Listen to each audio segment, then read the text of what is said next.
This is Michael with growthhop.com, and in this video I'm going to be showing you the percentage change formula, or you could say percentage increase or percentage decrease.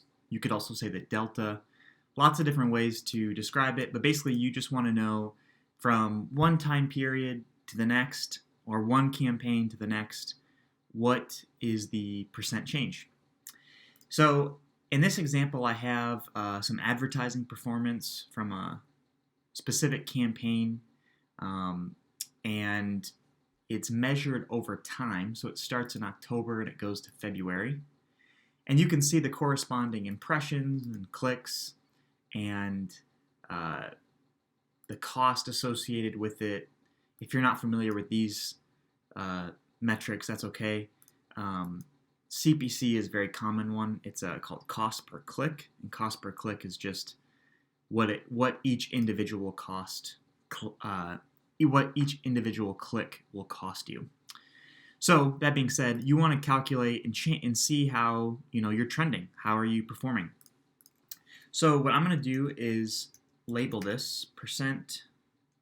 I'm going to get fancy and just do percent change. And we can start out with the clicks.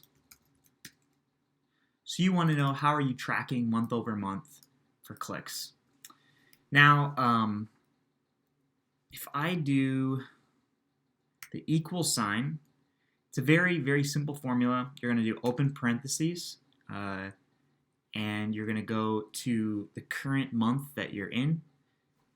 And then you're going to subtract that from the previous month, close the parenthesis, and then you're going to divide it by the previous month.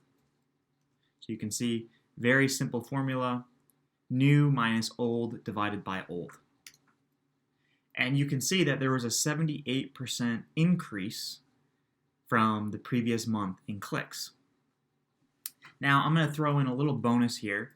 If I go like this, copy that formula and then paste it here, it's obviously a value. Because there's no data for the month of September. But just because you want to keep your table clean and you don't want to have that formula in there, you could not put a formula. Or if you're like me, I'm the type of person who likes to have formulas in all the cells. So I'm going to remove that hashtag value by going here at the beginning of the formula and typing an if statement. So if I do if open parenthesis, I'm going to copy all that, scroll over, and then do is error, open parenthesis, close the parenthesis. So if there is an error, if it's true, what do I want it to do? And I'm just going to do 2 quotation marks, so that way it's blank. And then I'm going to do a comma, and I already copied my formula. This is what you're going to do if there isn't that error. And then you're going to close your parenthesis. So you can see now that error is gone. So I'm going to paste that here, and I'm going to scroll down and do all of the performance.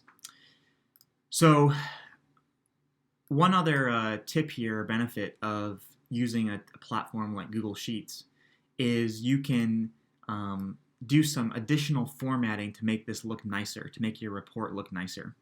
So one thing I like to do when it comes to percent change metrics is making sure it's easy to see that it's a negative or a positive increase.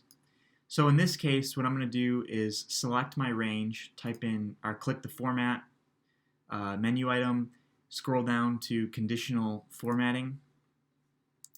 And now what I'm going to do is set up a couple rules. So if I go here, format cells if. So if the value is greater than 0, I don't personally like the highlight feature. I like to just highlight the text. So I'm going to do like a green, and then I'm going to bold it. And then I'm going to add one more rule. And I'm going to do less than or equal to 0. And in this case, instead of green, I'm going to do red. And then I'm done. So, very simple tutorial on how to calculate the percent change. In this case, the percent increase is good, and I made it green. I formatted it to be green, and then in this case, if it's down, like it was in the month of February, then it's going to be formatted red, and it shows you the negative change. All right, if you have any questions on how to use this formula, how to set these up, you can always email me or comment, and I'll get back with you as soon as I can. Until next time, thank you for watching.